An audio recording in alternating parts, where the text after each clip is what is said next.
Amados do Senhor Jesus Cristo, hoje 28º dia em Santa Convocação, 31º culto, nós estamos trabalhando dentro do tema Preciso de um Milagre. O nosso texto áureo da Santa Convocação é Atos capítulo 10, versículo 38. E o tema desta noite é a magnitude do milagre. Nós vamos estar vendo agora e lendo João capítulo 9, do versículo 1 ao versículo 12. E este texto ele vai até o 41, tratando do mesmo assunto. Porque o que Jesus fazia contrariava os principais da sinagoga, dentre eles escribas, fariseus, herodianos, mestres em Israel. E Jesus Cristo sempre tinha uma mensagem de salvação, de libertação, de conhecimento, de esclarecimento. E acompanhado desta palavra, sempre havia uma atenção de Jesus Cristo depositada sobre as pessoas. Está escrito na palavra de Deus. E passando Jesus, viu um homem cego de nascença. E os seus discípulos lhe perguntaram, dizendo: Rabi, quem pecou, este ou seus pais, para nascer cego? Respondeu-lhes Jesus: nem ele pecou, nem seus pais, mas para que se manifestem nele as obras de Deus. Convém que eu faça as obras daquele que me enviou enquanto é dia. A noite vem, quando ninguém pode trabalhar.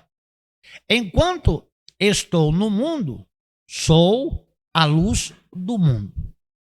Tendo dito isto, cuspiu na terra e, fazendo lodo com a saliva, untou com o lodo os olhos do cego e disse-lhe: vai, lava-te no tanque de Siloé, que significa o enviado, que foi, pois, lavou e voltou o vendo. Então os vizinhos e aqueles que dantes tinham visto que era cego diziam: não é este aquele que estava assentado e mendigava? Uns diziam: é este. E outros: parece-se com ele. Ele dizia: sou eu. E lhe disseram: como se te abriram os olhos? Ele respondeu e disse: o homem chamado Jesus fez lodo e untou-me os olhos e me disse: vai ao tanque de Siloé e lava-te. Então fui, lavei-me e vi. Então lhe disseram: onde está ele?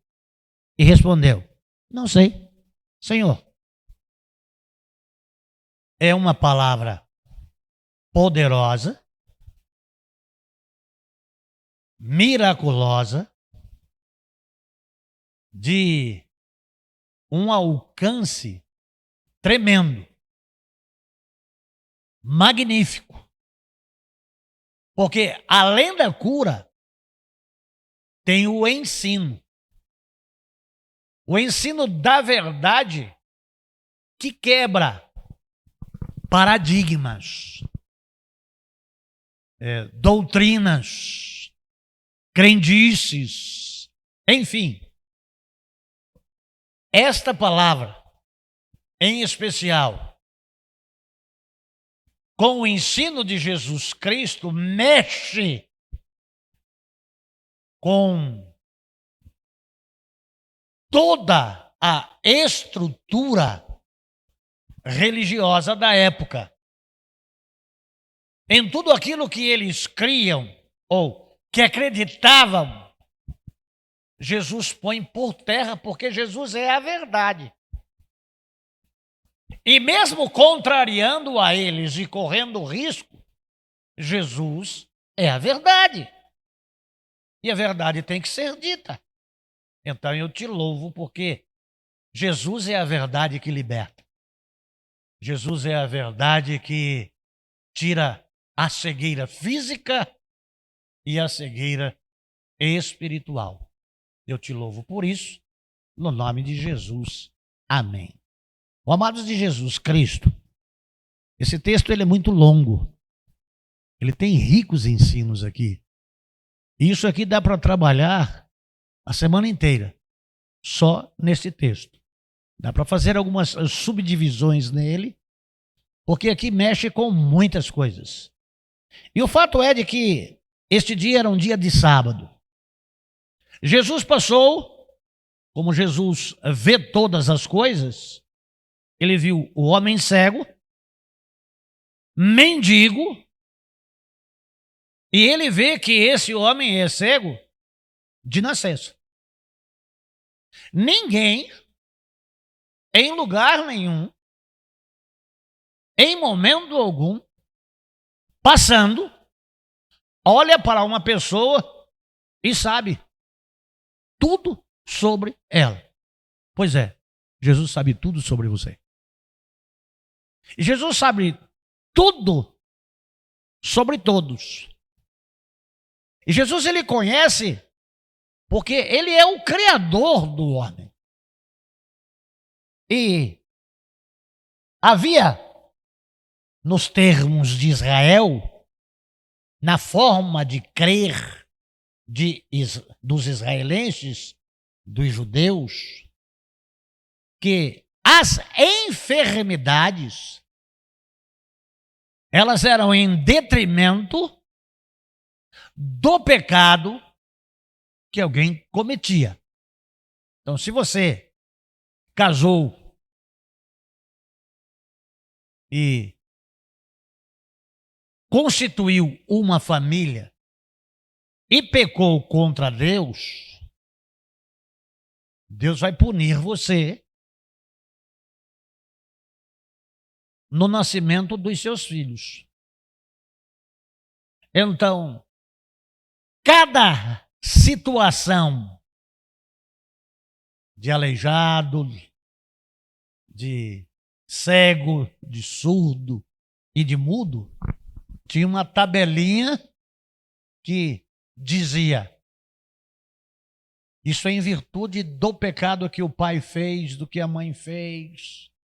Então, isso é o porquê. Tanto é que, quando Jesus passa e vê o estado de miséria, vê também até nos seus discípulos uma cegueira espiritual. Por quê?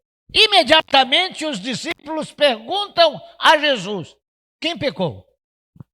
Foi ele? Ou foi os pais dele? Como que alguém nasce e pode pecar?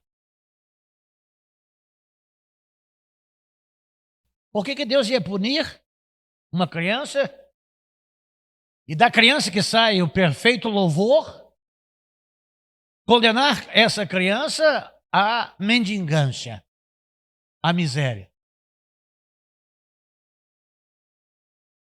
Para que isso fique bem claro nas nossas cabeças, qual é o pecado de Jó? Por que Jó ele ficou doente? E ele tinha o testemunho de Deus. Deus fala que Jó era homem justo. Deus fala que Jó era homem temente a Deus. Deus testemunha de Jó que Jó se desviava do erro. Então por que Jó ficou doente? Cai por terra toda a crendice judaica. Então, Deus tem sempre uma maneira de manifestar-se. E quando Jesus chama a atenção dos seus discípulos para contradizer que não há pecados específicos que condicionam a pessoa a terem tal enfermidade, o que difere em número, gênero e grau do espírito de enfermidade, que é da parte do maligno, da ação do maligno. Mas aqui é um mal congênito. Pode ser que no DNA dele, no mapa genético dele, seus ancestrais puderam ter alguns parentes enfermos com a mesma enfermidade. Pode ser um mapa genético ou uma outra anomalia. O fato é que Jesus viu, passou, diagnosticou, ensinou os seus discípulos e agiu. Respondeu-lhe Jesus: nem ele pecou e nem os seus pais. Puxa vida, então, por que é serve? Para que nele se manifestasse a glória de Deus. Amados de Jesus Cristo, Deus permitiu a cegueira lá daquele homem, colocou aquele homem no lugar onde Jesus ia passar, ou Jesus no lugar onde ele estava e passou, para que quem estivesse com ele pudesse ver que ele é Deus, que ele ama, que ele tem misericórdia, que ele se importa e de que ele é Deus. Amados de Jesus Cristo, é nessas coisas que está a maravilha. Põe para mim aí, Alex. 9h30. 9h30. Lá na frente, quando os fariseus estão interpelando ele e perguntando quem é que fez, por que fez, como fez, e ele não sabia quem havia feito, quem de fato era Jesus. E aí o testemunho do homem é: nisto, o homem respondeu e lhes disse: nisto, pois, está a maravilhas, que vós não sabeis de onde ele é. Vocês sabem de onde vocês são. Mas ele me abriu os olhos. Alguém desconhecido dos fariseus, dos escribas, dos sacerdotes, abriu os olhos de um cego de nascença. Nisto está a maravilha. Ele liberta o homem pelo poder de Deus. Ele não tem prazer na miséria humana. E este milagre de Jesus Cristo acontece em Jerusalém. E aqui, amados de Jesus Cristo, Jesus sabe o quanto tempo ele tem ainda. E aqui lá no 4, ele diz: convém que eu faça as obras daquele que me enviou enquanto é dia. O que é dia aqui? Dia aqui, Jesus está dizendo que o dia é a vida. Importa que eu faça as obras daquele que me enviou enquanto eu tenho vida. Que eu vou morrer. Mas eu vim para fazer o bem. Esse trabalho e esse serviço foi me confiado e foi conferido e eles precisam. Enquanto é dia, a noite vem, quando ninguém pode trabalhar, a morte vem. E quem é que vai fazer? Quem que vai atender essas pessoas? Quem que vai abrir os olhos dos cegos? Quem que vai abrir os ouvidos do surdo? A voz do mudo? Curar os coxos, os aleijados, os leprosos? Quem que vai libertar? Então Jesus tem um trabalho para fazer. Então, o evangelho é algo de urgência. O que você tem para fazer, faz enquanto é dia. Faz enquanto você está vivo. Porque depois que você morrer, nem trabalho, nem ciência, nem coisa alguma. O dia é a vida. E todos nós estamos com vida. E a responsabilidade de Jesus e a consciência de Jesus importa que eu faça. Jesus não transfere. É eles que têm que fazer. Quem tem que fazer sou eu. Porque é para isso que eu nasci. É para isso que eu fui enviado. Deixa eu fazer uma pergunta. Para que você nasceu? A noite vem vindo. O dia está acabando. O que você já fez? São questões para nós entendermos. Amados de Jesus Cristo, a duração da vida. O que é a vida? A vida é como um vapor que aparece e a Bíblia usa a expressão desvanece. Se desfaz, se desmancha, some. Se você tem que fazer alguma coisa, faça agora, enquanto é dia. Aqui não tem dia e noite. Porque em outro texto diz aquele que anda à noite tropeça. Uma coisa é uma coisa, outra coisa é outra coisa. O que está sendo dito aqui é sobre vida, sobre tempo de ministério, sobre a ordem que ele recebeu e ele tem que cumprir. Então Jesus está atento a tudo e a todos. Como é que você está? Atento ou distraído? Amados de Jesus Cristo, as pessoas, depois de verem o milagre, e Jesus disse: enquanto estou no mundo, sou a luz do mundo. Deixa eu dizer uma coisa aqui que vai assombrar algumas pessoas.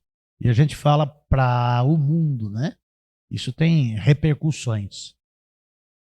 Enquanto você está no mundo, você é a luz do mundo. Por quê? Vós sois a luz do mundo.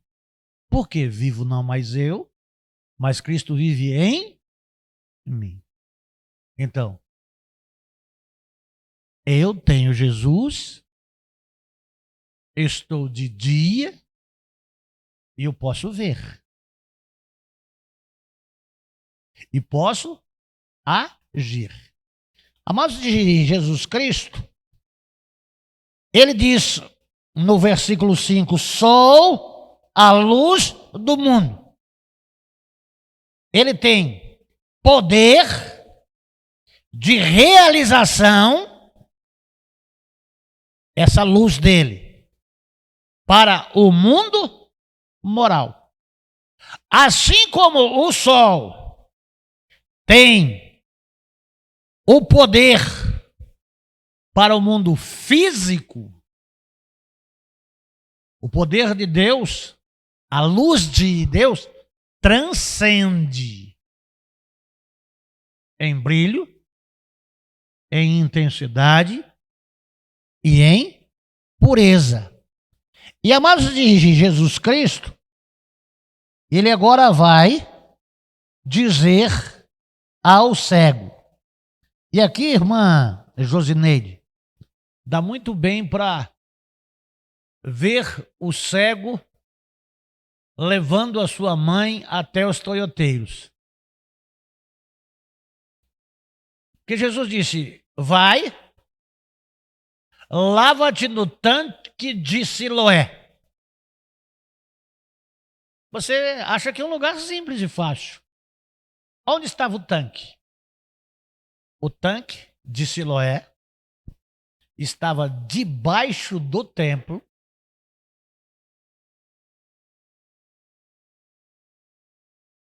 em meio ao aqueduto que Ezequias fez 700 anos antes de Jesus Cristo. E neste lugar, antes desse episódio, Pilatos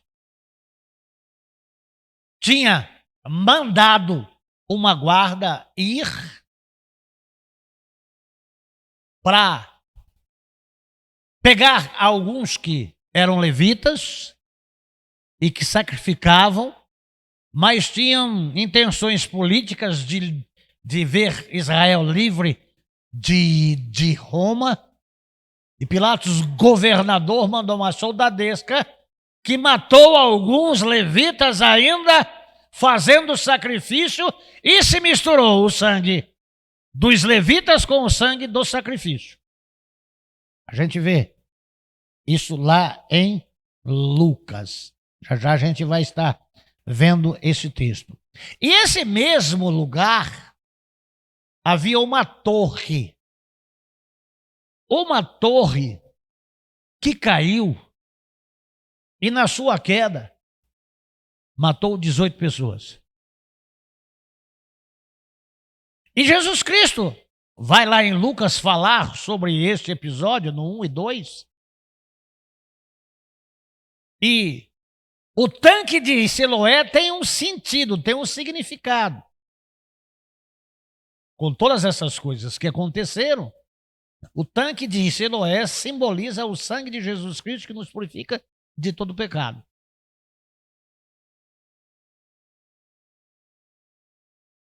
O sangue de Jesus Cristo derramado, né? E aí, amados de Jesus Cristo, espiritualmente, como Jesus Cristo, ele tem o poder da realização para o mundo moral, para o mundo físico e o mundo espiritual, olha, presta bem atenção nisso, tá? Acorda, presta atenção. Só enxergam os que são lavados no precioso sangue de Jesus Cristo. Como Jesus é no mundo moral, no mundo físico e no mundo espiritual, Jesus podia simplesmente, e fez, saliva outra vez, tá? Cuspe outra vez. Lodo outra vez. E há muitas coisas que dá para nós sonharmos e pensarmos e até pecarmos. Eu estou falando para a igreja e para o mundo. E eu vou dizer para os irmãos que eu vou cair neste risco de ser chacotado. Mas não tenho medo disso. Por quê? Quem criou o homem? Foi Deus. Quem é Deus? Jesus. João capítulo 1, Alex, 1, 2 e 3.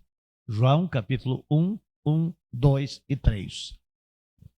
Aqui não é para pretexto, dentro de um contexto. No princípio era a palavra, e a palavra estava com Deus, e a palavra era Deus. Esse negócio de buscar a palavra, é isso aqui, tá?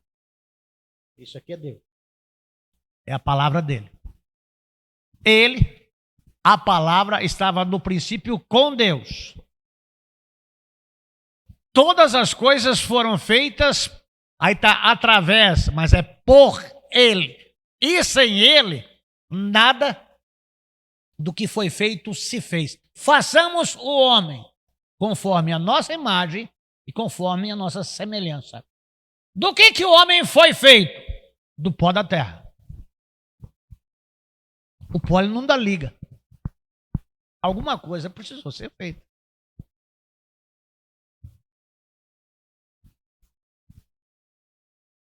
Na minha região,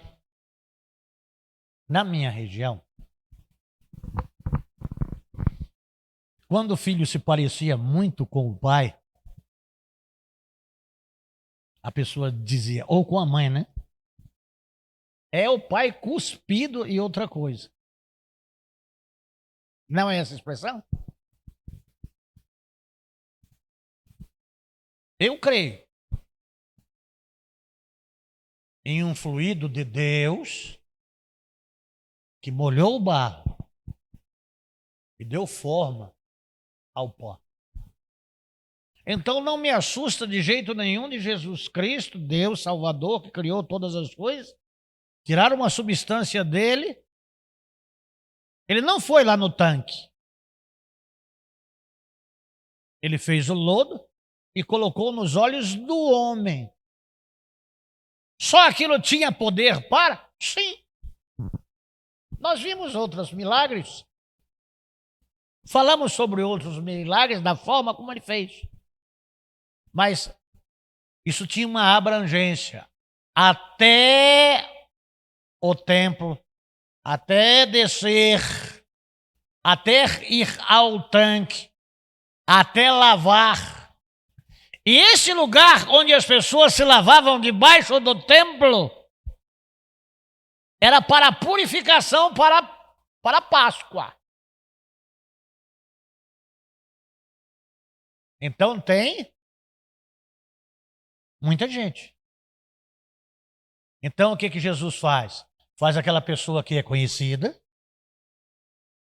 que as pessoas não se importavam com ela porque ela mendigava porque era cego. Era conhecida na cidade, o ceguinho da cidade de Jerusalém. Todos conheciam. Mas o que as pessoas podiam dar para ele era esmola. Quem já deu esmola aqui? Levanta a mão. Quem já deu uma nota de R$200 de esmola? Uma nota de R$50 de esmola. Uma moedinha de 25 centavos. De 50 centavos. Notinha de R$2. Tinha um amigo chamado Joaquim Lins de Souza, que era banqueiro, não era bancário, era banqueiro, era dono de banco do povo que o Itaú incorporou. Ele trazia moedinhas para dar para as crianças no sinaleiro. E ele fazia festa, a criançada, mas era só moedinha de 5, de 10. E dava roupinha velha dos netos. Era muito rico. Morava em um triplex. E os netos jogavam bola na sala. Você imagina o tamanho da sala dele. Então dava esmola. O que os religiosos da cidade davam para esse homem? Esmola. E esmola, é coisa pequena. Continuou mendigo e continuou cego.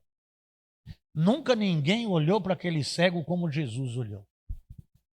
Nunca ninguém vai olhar para você como Jesus te olha. Quando Jesus olha para uma pessoa, ele olha com um intuito de transformar a pessoa, de dar vida para a pessoa. Jesus te olha para te enriquecer, para melhorar a sua condição. É conhecido. Até o 41 você vê um relato aí, você não é possível. É ele, outros não parecem com ele. dúvida, né? Benefício da dúvida, né? Para dizer, não é ele, não, isso aí é outro, é sósia dele. Não, Jesus viu aquele cego, fez o lodo, untou os olhos dele, mandou ele ao tanque de Siloé. Ele foi lá e lavou os olhos e voltou vendo. Amados de Jesus Cristo, vamos dizer que nós estamos no tanque de Siloé. Só falta a gente lavar os olhos para enxergar. Se você veio da sua casa para cá cego, você pode voltar vendo.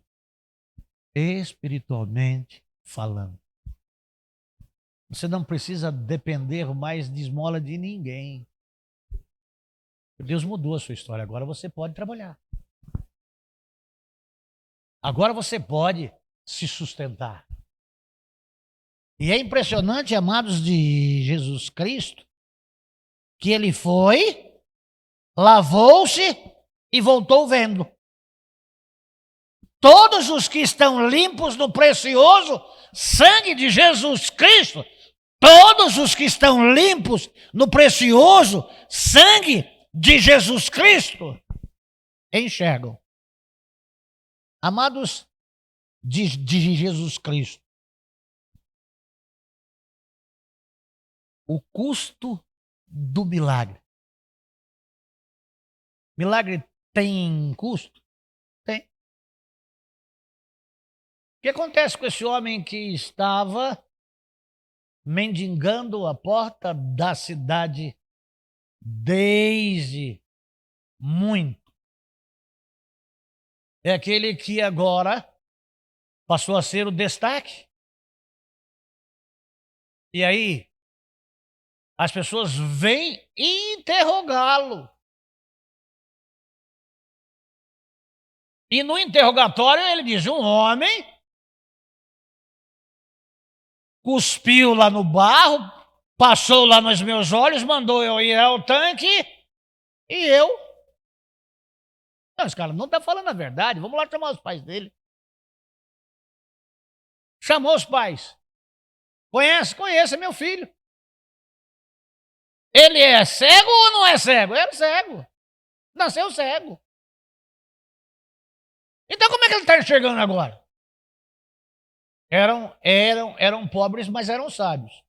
Ele já tem idade. Pergunta para ele, já tinha mais de 30 anos. Pergunta para ele. Ele pode responder. E aí ele vai respondendo, aí as pessoas acham que ele é mal criado. Tanque de Siloé, Lucas, capítulo 13, de 1 a 5. Alex, para que você que lê a Bíblia e gosta, você vai ver sobre o tanque de Siloé. E para essas pessoas que Jesus está falando aqui sobre aqueles 18 que morreram porque eles não fizeram pecado nenhum, e aqueles outros 7 que foram mortos lá pelos soldados de Pilatos, e todos os outros que vão morrer 70 depois de Jesus Cristo, para que se cumprisse aquela profecia de Jesus: Jerusalém, Jerusalém, que mata os profetas, quantas vezes quis te juntar como a galinha junta o seu pintainho, e tu não me ouviste, conjuro que não ficará pedra sobre pedra. Mas aqui, esse fator aqui, naquela mesma época, a época em que Pilatos havia mandado matar os 7, pouquinho tempo lá depois de cair a torre sobre os 18, alguns dos que estavam presentes foram dizer a Jesus que Pilatos havia misturado o sangue de alguns galileus com os próprios sacrifícios que ofereciam. Ao que Jesus lhes advertiu: julgais que esses galileus fossem mais pecadores do que todos os demais galileus, por haverem sofrido dessa forma? Não, é circunstancial. Assim como circunstancial é aquele homem que nasceu cego. É circunstancial. Pois eu vos asseguro que não, todavia, se não vos arrependerdes todos vós, semelhantemente perecereis. 70 anos depois de Jesus Cristo é cumprido isso daí. 4. Que pensais vós que aquelas 18 pessoas sobre as quais desabou a torre de Siloé e as matou eram mais culpadas do que todos os outros habitantes de Jerusalém? De maneira nenhuma. Jesus dá uma explicação aí que vai além disso daqui, tá? Aí a gente vai entender os desastres, as coisas todas, né? Coisas casuais. Com certeza não eram. Eu vou afirmo. Quem que está dizendo eu vou afirmo? Jesus, Deus. Porém, se não vos arrependerdes todos vós, da mesma maneira perecereis. 6. Em seguida, Jesus lhe propôs o seguinte parábola. Certo homem possuía uma figueira, cultivava em meio a uma grande plantação de videiras. Contudo, vindo procurar fruto nela, não encontrou, nem ao menos um. E por isso recomendou ao viticultor, ao vinhateiro. Falei isso acho que ontem ou ontem. Este é o 3º ano que venho buscar as frutas desta figueira. A figueira é Israel. Esses 3 anos é o tempo que Jesus Cristo está já de ministério. Curando, libertando, expulsando demônios, dando vista aos cegos. E não tem fruto. Eles não creem nele. O fruto é crer, é ter fé. E não acho, sendo assim, podes cortá-la. Deus dizendo, vou cortar Israel. E aí Jesus diz o seguinte, para que ela ainda está ocupando inutilmente a boa terra. Que boa terra é essa? É a terra que mana leite e mel, de onde Deus tirou o povo do Egito e introduziu ali. Então, a terra é boa, mas o povo é ruim. Deus é bom, mas o povo não crê. O viticultor, Jesus, porém, lhe rogou, pediu, Senhor, deixa ainda por mais um ano e eu cuidarei dela. Façamos a obra enquanto é dia. Então, ele tem mais um ano. Tem mais um tempo de ministério. Eu vou continuar fazendo bem. Eu vou fazer de tudo para Israel dar fruto. E eu cuidarei dela, cavando ao seu redor e adubando. Se vier a dar fruto no próximo ano, muito bem. Caso contrário, pode cortar. Amados de Jesus Cristo, o crente que não trabalha, dá trabalho. Tem que ser trabalhado por Deus. Deus não é intolerante e impaciente. Mas ou você frutifica, ou você vai ser cortado e lançado no fogo. Lá em João 15 a gente vê que o crente ele é podado para dar mais frutos, frutos cada vez melhores. Então aqui, amados de Jesus Cristo, quem são os fariseus? É a figueira, que não frutifica, que ocupa e que faz peso, só faz peso na terra. E ainda se levanta contra as coisas que é de Deus. Põe em questionamento a ação de Deus, o amor de Deus, a verdade de Deus. Chega lá na sua casa, ou lá de madrugada, a hora que você levanta, lê aí do 13 até o 41. Leia umas 10, 15 vezes. Leia 30 vezes. Leia 40 vezes. O homem que foi curado, ele paga caríssimo por ir lavar o rosto, por enxergar e testemunhar que foi Jesus que operou milagre nele. Você sabe o que fizeram com esse homem? Tiraram ele da excomunhão, excomungaram ele, jogaram ele para fora, excluíram ele. Você não pode ficar no nosso meio. Cego dava para aguentar você. Mas agora enxergando e falando que Jesus curou você, aqui dentro você não fica. E o templo é o quê? É a habitação de Deus. Mas as coisas de Deus não podem ser manifestas. Eles apenas não criam, mas queriam impedir com que as pessoas cresçam. Então, se você for falar sobre Jesus, vai falar em outro lugar, não aqui dentro. Você não serve para ficar no nosso meio. O seu lugar é lá fora, cego e mendigo. Jesus liberta. A religião, fardos pesados. Só Jesus Cristo salva. Então aqui nós tiramos muitas lições. Não é apenas um milagre. São ensinos ricos.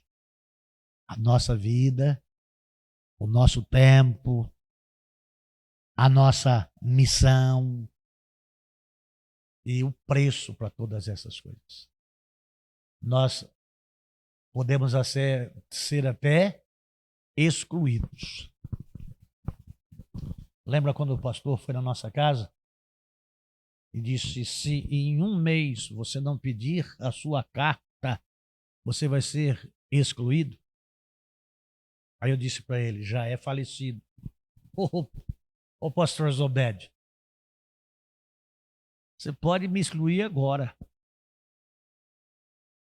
Não sei se um mês eu estou em outra igreja ou não, sei que lá eu não volto mais. Você só não vai conseguir uma coisa. E ele ficava vermelho quando ele ficava bravo, parecia um peru. O que é que eu não consigo? Você não consegue riscar o meu nome do livro da vida. Esse pastor chorou, pediu perdão. Isso fica o tempo que você precisar para encontrar uma outra igreja. Amados de Jesus Cristo, a igreja é um lugar para trazer pessoas. Sou firme, sou duro, falo alto. Mas aqui nós nunca fizemos uma assembleia para excluir ninguém em quase 25 anos que eu estou aqui. Pecados são para ser perdoados. E vidas são para ser transformadas. Quem quer a correção do Senhor passa pelo processo. Mas excomungar, tirado da comunhão, nós não temos esse direito. Que Deus possa nos abençoar. Vamos orar? Pai, é mais uma mensagem, é mais um milagre, é mais um ensino, é mais um aprendizado e é mais um sinal de advertência que o Senhor Deus nos está dando. Que se trabalhe enquanto está vivo. O que temos para realizar e para fazer é no tempo que nos resta de vida sobre a face da terra. Porque depois nem indústria e nem ciência e nem coisa alguma. Que nós possamos trabalhar para Jesus e alcançarmos cegos, coxos, aleijados, mendigos, para que eles possam ver. Primeiro em contemplar a tua formosura e terem a vida transformada pelo seu poder, sendo lavados com o precioso sangue de Jesus Cristo. Eu oro no nome de Jesus. Amém. Até amanhã, se Deus nos permitir.